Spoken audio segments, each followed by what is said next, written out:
Math पे आपके 10 question आपको इस पेपर में आएंगे। तो इस लिहाज से वो अहम तरीन पोर्शंस जो हमने इस क्लास में कवर करने हैं वो सारा आज आपको पूरी डिटेल से बताएंगे और इंशाअल्लाह ताला एक अच्छा एक्सपीरियंस रहेगा। तो सर मेरे भी सर हैं और मैंने भी इनसे पढ़ा है और बाकी हमारे जो उस्ताद मोहतरम थे सरफराज खान साहब, अल्लाह ताला उनकी मग़फ़िरत फरमाए, सर उनके भाई हैं और इंशाअल्लाह जल्द लेक्चरर इन हिस्ट्री इंशाअल्लाह ताला सिलेक्ट होने वाले हैं। दुआ कीजिएगा, खुसूसी कल परसों तक इनका फाइनल रिजल्ट भी आने वाला है, तो अल्लाह ताला हामी नासर हो। अभी सर तशरीफ़ लाते हैं और आपको मैथ्स का लेक्चर लेंगे आज। तो अभी आज क्लास 30 मिनट की होगी। लोग कुछ कह रहे थे कि हमने मैच देखना है, इस वजह से मगर क्लास मिस नहीं होनी थी, इसलिए अस्सलाम वालेकुम। क्या वो बस वो सारा अस्सलाम वालेकुम डियर स्टूडेंट्स, क्या हाल है आपकी? खैरियत से हैं? जी सर। अच्छा जी, आज हम स्टार्ट करते हैं। सबसे पहले मैं अपना इंट्रोड्यूस करवा दूं।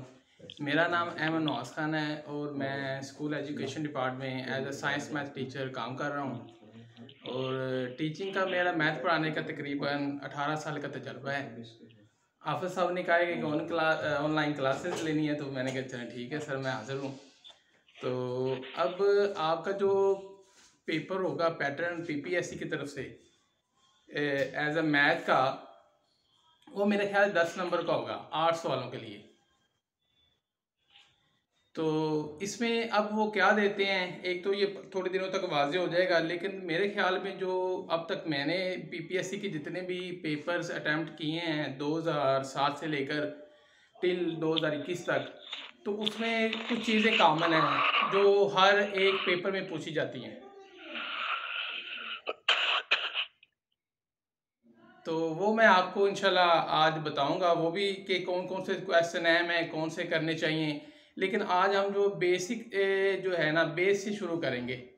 क्लास 5 की मैथ से स्टार्ट कर रहे हैं हम। इसके कुछ चैप्टर्स हैं वो मैं आपको बता देता हूँ हमने कौन कौन से करने हैं। तो इंशाल्लाह बेस से शुरू करेंगे तो फिर आगे तक हम 10 तक जाएंगे। और जितने भी क्वेश्चन हैं पीपीएससी मॉडल पेपर के, वो भी मैं आपको इंशाल्लाह सॉल्व करके दूंगा। Let us start our lesson.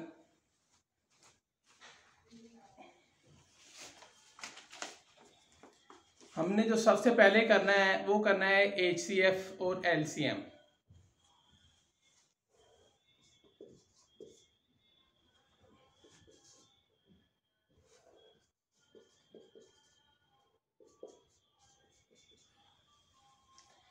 HCF क्या होता है जी? HCF mean highest common factor.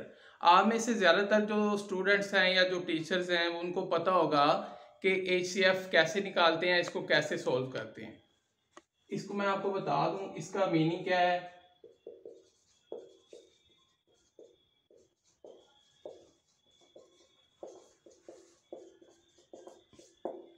Highest common factor, highest common factor को उर्दू में हम आधे आज़म बोलते हैं।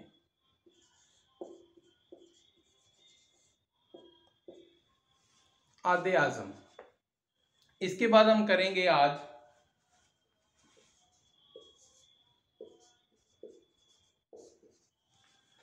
एलसीएम।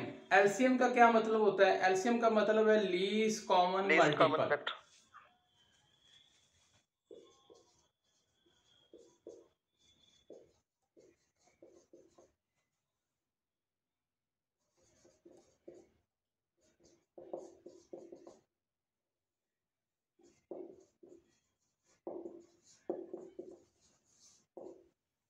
इसको हम कहते हैं जो इजाफी अकल। उर्दू में हम इसको जो इजाफी अकल बोलते हैं और इंग्लिश में हम कहते हैं लीस्ट कॉमन मल्टीपल्स।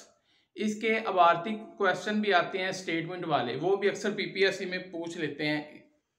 क्वेश्चन है तो बड़े आम से सादा से क्वेश्चन है। इसको आपको मैं अभी सॉल्व करूंगा तो आपको तो फौरन समझ लग जाएगी। अभी हम स्टार्ट करते हैं। सबसे पहले हम करते हैं एचसीएफ। हमारे पास क्वेश्चन है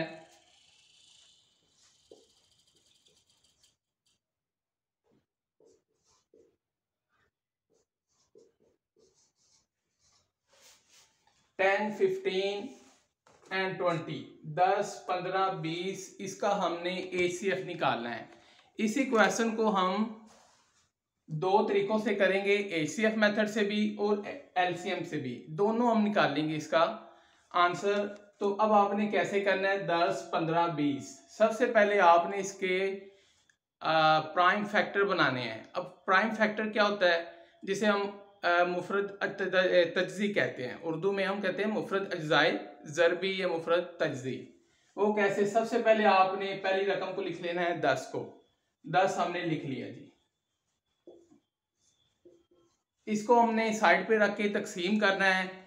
सबसे पहले जो छोटा टेबल, छोटा पहाड़ा 2 का होता है, 2 से स्टार्ट करना है। अगर 2 पे जाएगा तो इसको कर लेना है, अगर 2 पे नहीं जाएगा तो फिर 3 पे, 3 पे नहीं जाएगा 4 पे, इस तरह हमने करते जाना है। क्योंकि हमें पता है 10 जो है 2 पे डिवाइड है, हो सकता है, इसको हमने कर लेना है। 2, 5, 10, 5 आ गया। फिर आपने 5 को भी आगे सॉल्व करना है, 5, 1, 5।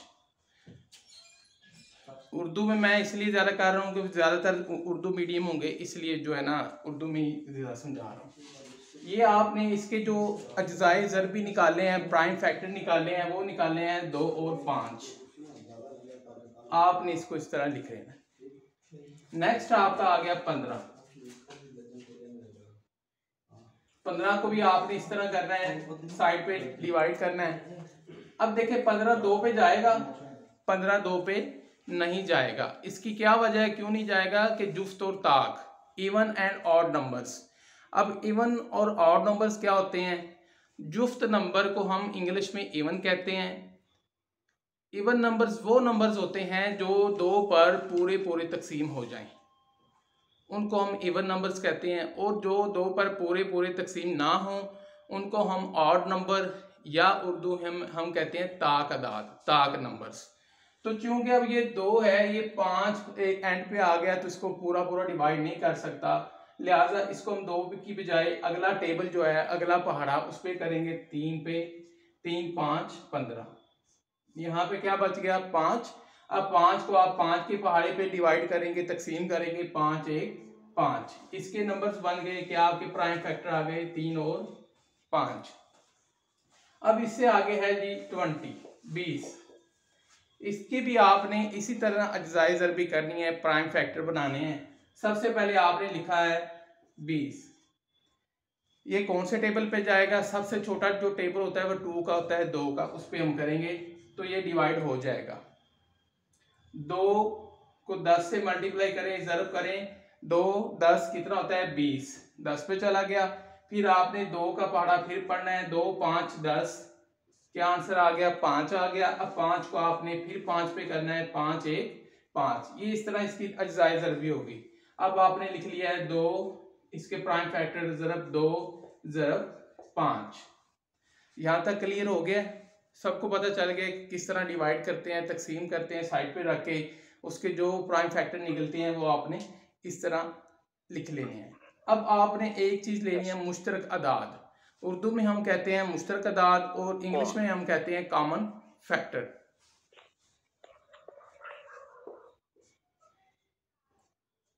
इसको हम C से कॉमन, F से फैक्टर। इसको हम उर्दू में कहते हैं मुश्तरक अदाद। उर्दू में आप बेशक लिख लें कि मुश्तरक अदाद। अब मुश्तरक अदाद मेन ये है कि इन तीनों में जो सेम है, कॉमन है, एक जैसे हैं, वो आपने उसको लिख लेना है। हमें पता है कि इन तीनों में से 5 जो है वो कॉमन है, वो मुश्तरक है तीनों रकमों में से, इसलिए हमारा जो कॉमन फैक्टर आ गया वो 5 आ गया। अब देखें ये 2 है, इधर 2 नहीं है, इधर 2 है, तीसरी रकम में। अब क्या ये भी तो कॉमन है, क्या हम लिखेंगे, नहीं। HCF में हम इसको कॉमन नहीं लिखते जी। Any question?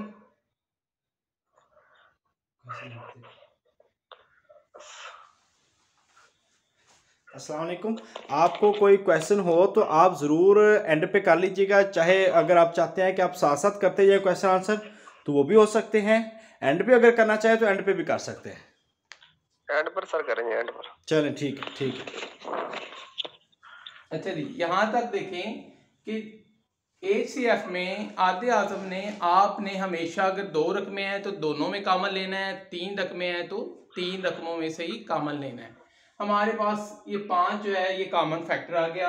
अब जो हमने HCF निकालना है, हाईएस्ट कॉमन फैक्टर या आधे आज़म जिसे हम बोलते हैं, क्योंकि ये एक ही रकम है, इसके अलावा और कोई रकम कॉमन नहीं आई, तो यही हमारा आंसर होगा और यही HCF होगा, हाईएस्ट कॉमन फैक्टर, या जिसको हम आधे आज़म भी कहते हैं। यही हमारा आधे आज़म है और यही हमारा हाईएस्ट कॉमन फैक्टर है। यहाँ तक बात क्लियर होगी। अब देखें, इसी क्वेश्चन को हम दूसरे पैराए में करते हैं। वो क्या कि इसका एलसीएम लेते हैं। सेम यही रकम ले लें हम, 10, 15, 20। हमारे पास ये सारा कुछ निकला हुआ है, हमने अभी निकाल सॉल्व किया हुआ है, तो यही रकमें हम लिख लेते हैं। 10 का हमने क्या निकाला है, 2 और 5, और 15 का क्या निकाला है, 3 और 5, और 20 का क्या निकाला है, 2 ज़रब 2 ज़रब 5। ये हमने वो वहां से ले लिया क्योंकि HCF और LCM का एक ही मेथड है सॉल्व करने का, लेकिन इसका एंड पे जो है वो मेथड चेंज हो जाता है आंसर निकालने का। क्यों कि यहाँ हम आधे आज़म हाईएस्ट लेना होता है और LCM लीस्ट। लीस्ट मीन कम से कम, लीस्ट मीन कम से कम, सबसे छोटा। हमने सबसे छोटा लेना होता है, जो कॉमन मल्टीपल है उसको हमने एलसीएम कहते हैं, वो हमने निकालना है। अब देखिए, इसमें से सेम आपने वही करना है, CF निकालना है, कॉमन फैक्टर निकालने हैं। वो क्या निकले, 5। सबसे पहले हमने कॉमन फैक्टर जो है या मुश्तरक अदाद, वो हमने तीनों में से लेने हैं। हमारे पास 3 रकमें हैं, हमने 3 रकमों में से कॉमन जो है वो निकाला है 5। अब देखें कि लीस्ट कॉमन मल्टीपल्स LCM जिसे हम बोलते हैं, उसमें और HCF में फर्क क्या है। यहां से फर्क आपको पता चलेगा कि यहां फर्क वाज़ेह होता है। अब देखें, ये क्या लिखा हुआ है, 2, और ये क्या लिखा हुआ है, 2। HCF में 3 रकमों में से कॉमन लेना है, LCM में इसकी जो है रिस्ट्रिक्शन नहीं है, पाबंदी नहीं है, आप 2 रकमों में से भी कॉमन ले सकते हैं। अब हमने 2 रकमों में से कॉमन क्या लिया, 2, ये आ गया। अब इसके बाद आपने लिखना है, ये लिख लें मुश्तरक अदाद, कॉमन फैक्टर। अब आपने एक और चीज का इजाफा करना है LCM में, गैर मुश्तरक अदाद, गैर मुश्तरक नॉन कॉमन फैक्टर,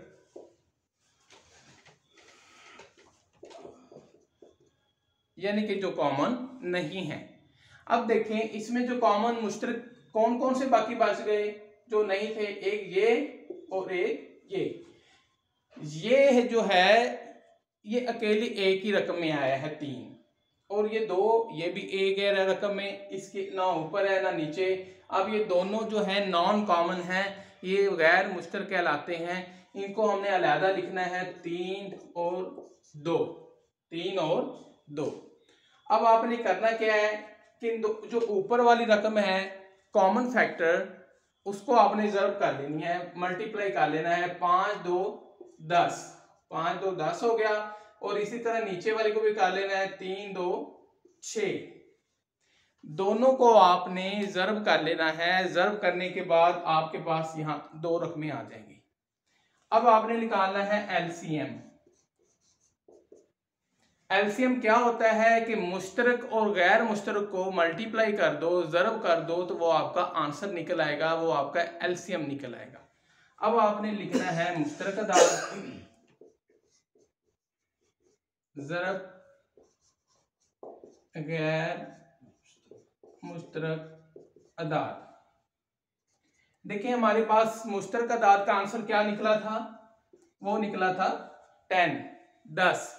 वो हमने इधर लिख लिया इसकी जगह पे। ज़रब गैर मुश्तरक अदाद का हमारे पास क्या आंसर निकला था, दोनों को ज़रब करके 3 2 6, वो हमने उधर लिख लिया।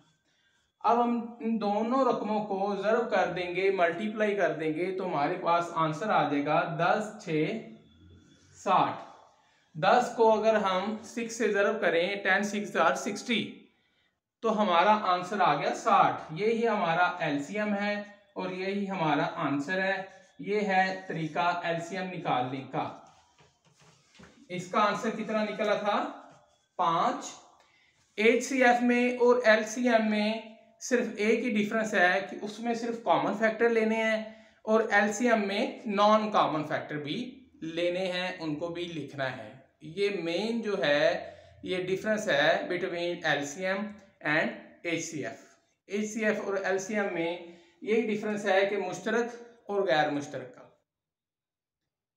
आदि आज़म में हमेशा मुश्तरक लेने हैं और ज़ुए इज़ाफ़ी अकल जिसको हम एलसीएम बोलते हैं उसमें हमने गैर मुश्तरक भी लेने हैं, उनको भी लिखना है, ज़रब करना है, फिर हमारा आंसर आएगा। Excuse me sir. जी सर। सर ये जो 10 15 और 20 है, अगर इनको हम इनके फैक्टर इकट्ठे बना लें तब नहीं सही एलसीएम नहीं निकलेगा? वो फिर भी निकल आएगा। इसके असल में 3 मेथड हैं, वो आप बिल्कुल ठीक कह रहे हैं, लेकिन एलसीएम निकल आएगा हमारा। एलसीएम जिस मेथड से आप कह रहे हैं इकट्ठे ले लें, वो हमारा एलसीएम निकल आता है। ऐसे आप कह रहे हैं 10 15 20, एलसीएम हमारा इस तरीके से भी निकल आता है। आप राइट है, ठीक है। एलसीएम को सॉल्व करने के कई मेथड है। आप जो कह रहे हैं वो मेथड भी ठीक है, इकट्ठे रकमें लिख के एक ही टेबल पे डिवाइड करें, जैसे 2 पे करते हैं हम, उस तरीके से मैं आपको करवाता हूं तो आंसर सेम निकलेगा। 2 5 10, 2 15 पे नहीं जाएगा, 15 वैसे आ जाएगा। अब 2 20 पे जाएगा, 2 10 20, यानी कि 2 10 20। अब देखें, अब ये बच गया 5 15 10। अब ये कौन से टेबल पे जाएंगे, कौन से पाड़े पे जाएंगे? अब ये 5 पे जाएंगे। 5 1 5, 5 3 15, 5 2 10। अब ये बचा हमारे पास पीछे 3 और 2। अब 3 को हम 3 पे ही डिवाइड करेंगे, 3 पे तकसीम करेंगे, 3 1 3, 2 वैसे आ जाएगा। उसके बाद है 2 2 1 2। ये हमारे पास प्राइम फैक्ट इसके बन गए फैक्टर्स। अब इसको हमने मल्टीप्लाई कर लेना है, ज़रब कर लेना है। 2 ज़रब 5 ज़रब 3 ज़रब 2। देखें 2 5 10, 10 3, 10 को 3 से ज़रब करेंगे, 10 3 30 और 30 दूनी 60। लो जी, हमारे पास आंसर आ गया 60 और इस तरह भी क्या निकला 60। आंसर सेम आएगा, आप जिस मेथड से मर्जी करो।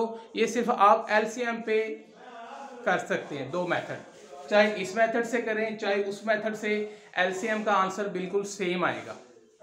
एचसीएफ इस मेथड से नहीं करना।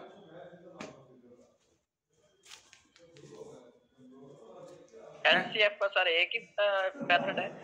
हाँ जी, असल में मैंने आपको ये मेथड इसलिए करवाया था कि ये एचसीएफ और एलसीएम मिलते जुलते थे। इनका मेथड इसलिए मैंने एक जैसा करवा दिया है कि एचसीएफ निकालना आसान था, आपको पता चल गया कि सिर्फ मुश्तरक ही हैं, उनको ही लेना है, उनको ही ज़रब करना है, वही आंसर होगा। और एलसीएम में भी वही फैक्टर उसी तरह, सिर्फ कॉमन नॉन जो है कॉमन फैक्टर लिखने हैं, गैर मुश्तरक लिखने थे, बस ये फ़र्क है। अगर आप उस मेथड से वो एलसीएम पूछता है लीस्ट कॉमन मल्टीपल, आप उससे करो वो भी ठीक है, इससे करो ये भी ठीक है।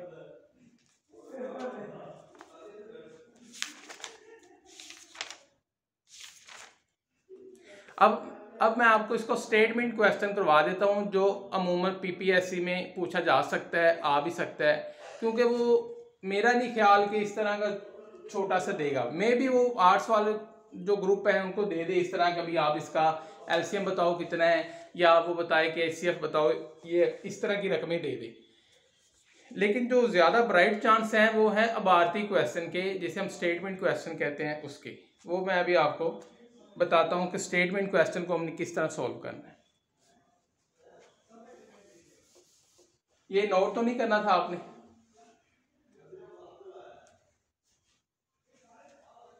लिया सर नोट? कर लिया हुआ है।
ये क्वेश्चन है स्टेटमेंट वाला कि find the greatest number which exactly divide 48, 56 and 80, कि वो बड़े से बड़ा। अब आपको स्टेटमेंट से पता चलेगा कि इसको आया कि एलसीएम मेथड से करना है या एचसीएफ मेथड से करना है। अब आपने इस चीज पे गौर करना है। Find the greatest number which exactly divides, जो कि उसको तकसीम करे एग्जैक्ट किस पे, वो आपने बताना है सबसे बड़ा। अब इसमें जब भी ग्रेटेस्ट आ जाए तो आपको फौरन पता चल जाना चाहिए कि इसको एसीएफ मेथड से करना है। ग्रेटेस्ट एंड हाईएस्ट सेम, यहां से आपको पता चलेगा। हाईएस्ट भी बड़ा, सबसे बड़ा, ग्रेटेस्ट भी सबसे बड़ा। अब देखिए इसको हम सॉल्व करते हैं।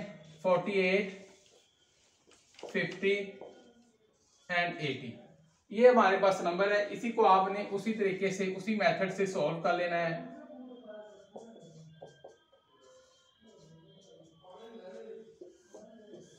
अब इसको सॉल्व करने की जरूरत है या आगे चलें?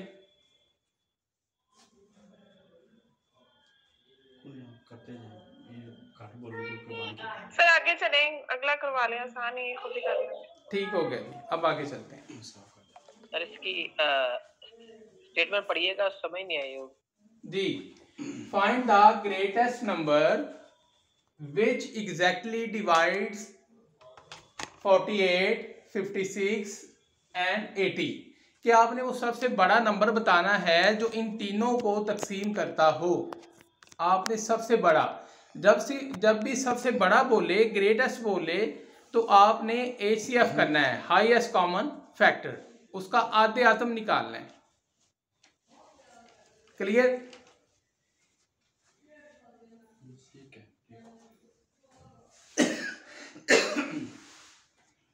नेक्स्ट करवाएं।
नहीं जी, ये सवाल है एक और कि what is the minimum number of candies that can be divided among 25, 50 and 125 students exactly, कि हमें वो छोटे से छोटा, मिनिमम क्या होता है? मिनिमम मीन छोटा, थोड़ा, कम, वो छोटे से छोटा नंबर बताएं।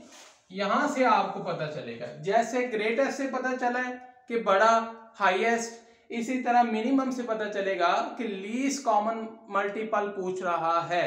यानी कि ज़ुए इजाफी अकल पूछ रहा है, एलसीएम पूछता है। मिनिमम का मतलब ही एलसीएम है। आपने ये याद रखना है कि मिनिमम, स्मॉलेस्ट, ये दो चीजें आपने याद रखनी है, मिनिमम एंड स्मॉलेस्ट। इसका मतलब है एलसीएम, ज़ुए इजाफी अकल। इसको भी आप उसी मेथड से हल कर सकते हैं, 25, 50 एंड 125। लो जी, इसके प्राइम फैक्टर बना लें तब भी ठीक है। आप दो मेथड से इसको कर सकते हैं जो मैंने बताया है। दोनों मेथड से आंसर एक जैसा निकलेगा। एक मेथड है फर्स्ट मेथड, ये पहला तरीका, और सेकंड मेथड क्या है,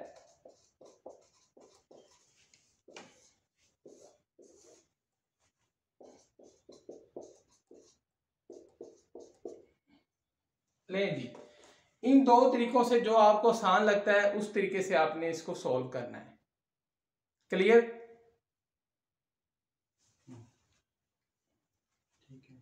जी सर क्लियर है, अल्हम्दुलिल्लाह। ठीक है।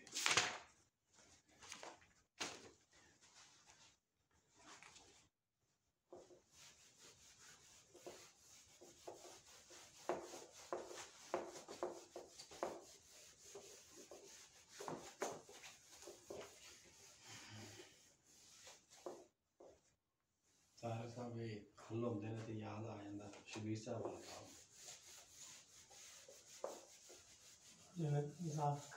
अक्ल ना अक्ल अक्ल।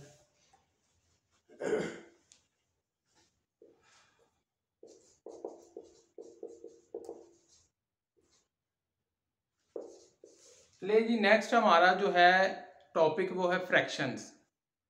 अब फ्रैक्शंस क्या है, फ्रैक्शन किसे कहते हैं, इसका आपको मैं क्वेश्चन बताऊंगा, आपको शायद फौरन पता चल जाए कि इसको कैसे सॉल्व करना है, कैसे हम करते थे।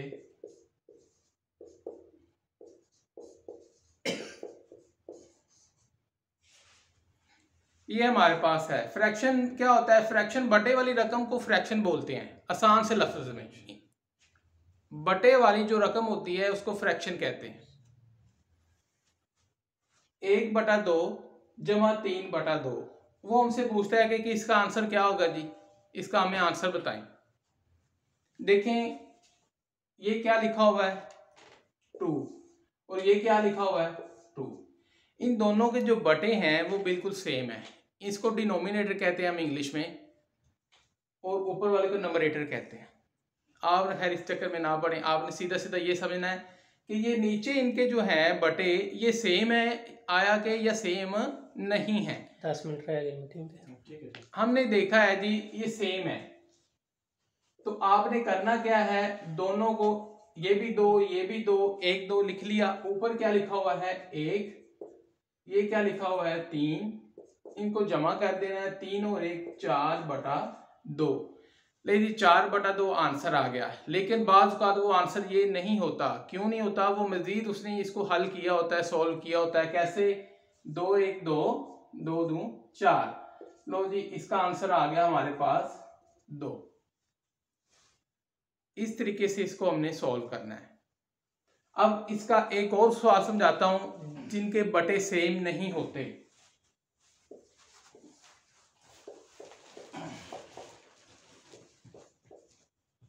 ले जी 1/3 जमा 4/6। हमसे वो कहता है कि जी इस बॉक्स में आप इसका आंसर लिख दें कि क्या आंसर आता है।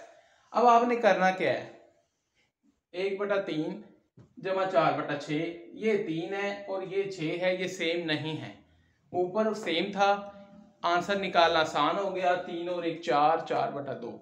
अब सेम नहीं है तो अब क्या किया जाए, सबसे पहले हमने इसको सेम करना है, एक जैसा करना है। वो कैसे, इसके वैसे तो कई मेथड हैं, लेकिन जो सबसे आसान मेथड है वो मैं आपको समझा देता हूं।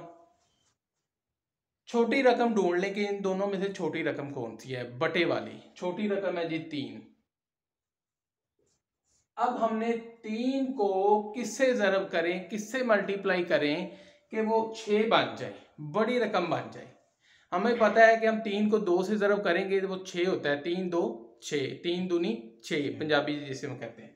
तो जी हम इसको 2 से ज़रब कर लेते हैं। मैथ का असूल है कि जिससे मल्टीप्लाई करो उससे डिवाइड भी करो, यानी कि जिससे तकसीम करो उससे ज़रब भी करो। 2 नीचे किया है तो 2 को ऊपर भी ज़रब करना है। प्लस जमा 4/6 आपने उसी तरीके से रहने देना, अगली रकम को नहीं छेड़ना। हमने सिर्फ छोटी रकम को देखना है, छोटी रकम को बड़ी रकम बनाना है। अब देखेंगे ये आ गया 2 1 2 3 2 6 जमा 4/6। अब देखें इनके जो हैं दोनों ये सेम हो गए, सेम हो गए, ये भी 6 ये भी 6। अब आसान हो गया 2 जमा 4, जब दोनों सेम हो जाए तो ऊपर वाले को फौरन जमा कर दें, प्लस कर दें। 2 जमा 4/6, 4 और 2 कितने होते हैं जी 6 और 6 बटा क्या आ गया 6। अब आंसर हमारा क्या आएगा? अब देखिए गौर से, जो 6/6 है, 6 नीचे हो ऊपर हो 6, तो वो एक दूसरे को काट सकते हैं। 6 एकम 6, आंसर क्या आ गया हमारा 1। ले जी इसका आंसर ये आएगा। Is it clear? जी सर क्लियर है अल्हम्दुलिल्लाह। ठीक है, बाकी भी बता दें जी। बाकी और मैं अभी समझाता हूँ टॉपिक जी। अब मल्टीप्लाई वाले कुछ क्वेश्चन करवा देता हूँ जी। 3 फ्रैक्शन दी हुई हो तो ये 2 है ना, 3 दी हुई हो। हाँ जी बिल्कुल ठीक है। 2/6। अब 3 का मेथड देख लें क्या है।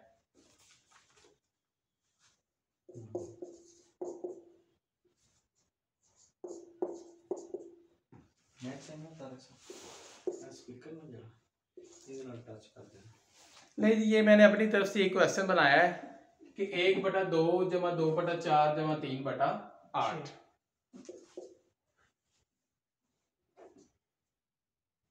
दो रकमों तक तो हमारा वही मेथड है आसान सा जिसे हम कर सकते हैं। तो अब 3 रकमों का जो है वो आपने कैसे करना है वो देख लें कि ये जो तीनों रकमें हैं बटे वाली, डिनोमिनेटर वाली, उसको हमने सबसे पहले उसका जो इजाफी अकल निकालना है। नजर आ रहा है आपको?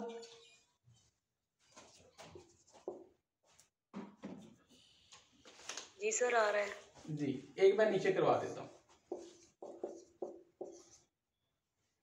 2 4 8, 2 4 8 का हमने एलसीएम जो इजाफी अकल लेना है। कैसे? 2 1 2 2 2 4 4 2 8, फिर 2 1 2 2 2 4, फिर 2 1 2। ले जी ये हमारे पास बन गए 2 ज़रब 2 ज़रब 2, 2 2 4 4 2 8। अब हमारे पास एक आंसर आ गया, एलसीएम आ गया 8, वो हमने 8 लिख लेना है इधर। समझ लगी? अब आगे देखें कि ये लिखा हुआ है 2। सबसे पहले आपने 2 को इस पे डिवाइड करना है। आपने क्या करना है कि 8 को अंदर रखें, 2 को बाहर रखें, इस पे तकसीम करें, डिवाइड करें, 2 का टेबल पढ़ेंगे 8 तक तो वो जाएगा 4, 2 4 8, हमारे पास आ गया 4। जो आंसर हमारे पास निकलता है तकसीम करने के बाद, उसको हम जो ऊपर शुमार की निंदा नंबरेटर होता है उससे मल्टीप्लाई करते हैं, उससे ज़रब करते हैं। 4 1 4। अब आगे अगली बारी जमा। अब सेम इसी को भी 4 को भी 8 पे आपने तकसीम करना है। 4 2 8, क्या आंसर निकला 2। 2 को आपने उससे ऊपर वाली रकम से ज़रब करना है। 2 2 4, जो आंसर निकला उससे ज़रब कर दें। जमा। अब ये है 8 और ये भी है 8, 8 1 8, 1 आ गया, 1 को 3 से ज़रब करेंगे, 3 1 3। अब देखें इस सबको जमा करें, 4 और 4 8, 8 और 3 11 बटा 8, ये हमारा आंसर आ जाएगा। ये है तीनों रकमों वाला। 11 और 8 को सर वो तकसीम नहीं करेंगे? अगर वो आपसे पूछे, अगर वो नेक्स्ट उसने कहा हो तो फिर करना है, वरना इसका आंसर यही ठीक है। आप इसको मिक्स नंबर में डिवाइड मजीद कर सकते हैं। अगर आंसर यही हो तो आपने यहाँ तक ही लिख देना है, आगे उसको नहीं करना। मसलन अगर आप कहते हैं तो इसको सोल्व हम मजीद कर भी सकते हैं, इसमें कोई शक नहीं कि 11 को अंदर रखेंगे, 8 पे तकसीम करेंगे, 8 एकम 8, 8 2 16 बढ़ जाएंगे, लिहाजा 8 एक 8 पे करेंगे, 11 में से 8 निकाल लेंगे 3। अब इसको लिखने का क्या तरीका है, सबसे पहले आपने ऊपर वाले को लिखना है 1, उसके बाद जो बचा है रिमाइंडर है उसको लिखना है 3, और जिस पे डिवाइजर है जिस पे आप तकसीम कर रहे हो उसको लिखना है बटा 8। 1 सही 3 बटा 8 आप ये भी लिख सकते हैं और ये भी लिख सकते हैं, दोनों आंसर ठीक हैं, आप दोनों लिख सकते हैं। वो आपको चॉइस उधर होगी क्योंकि एमसीक्यू क्वेश्चन में 4 ऑप्शन होंगे। अब आप चारों में आपने देखना है कि आया कि वो कौन सा आंसर है, ये वाला है या ये वाला है।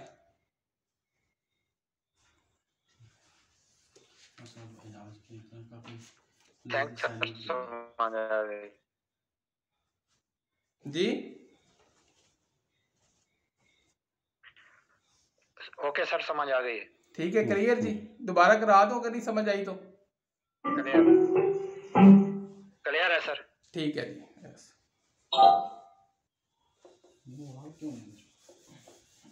सर एक क्वेश्चन था आपसे।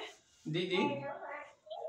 ये जो डिनोमिनेटर होता है, क्या ये जो सबसे बड़ा फैक्टर होता है हमेशा वही होता है या इसमें चेंजेस भी हो सकती हैं? डिनोमिनेटर कुछ भी हो सकता है, वो आपको कुछ भी दे सकता है। नहीं, जैसे इसमें 2 4 8 है तो 8 सबसे बड़ा फैक्टर है ना इसमें। जी जी। तो इस यानी वही होता है हमेशा या ये चेंज भी हो सकता है? नहीं, ये सेव नहीं हो सकता, ये चेंज भी हो सकता है। बाज़ रकमों में ये चेंज भी हो जाता है, ज़रूरी नहीं है कि एलसीएम आपका वही हो जो बड़ी रकम है। बाज़ कदम ऐसे क्वेश्चन भी हैं मैथ में कि जिनका डिनोमिनेटर एलसीएम कुछ होता है और डिनोमिनेटर जो बड़ी रकम होती है वो कुछ और होती है। तो इसलिए इसको सॉल्व करने का यही बेहतरीन मेथड है कि इसको आपने तीनों रकमों को इस तरह रख लें, इसका एलसीएम निकाल लें। एलसीएम निकालने के बाद आपको पता चलेगा कि आपका जो एलसीएम नीचे डिनोमिनेटर आना है वो क्या आएगा।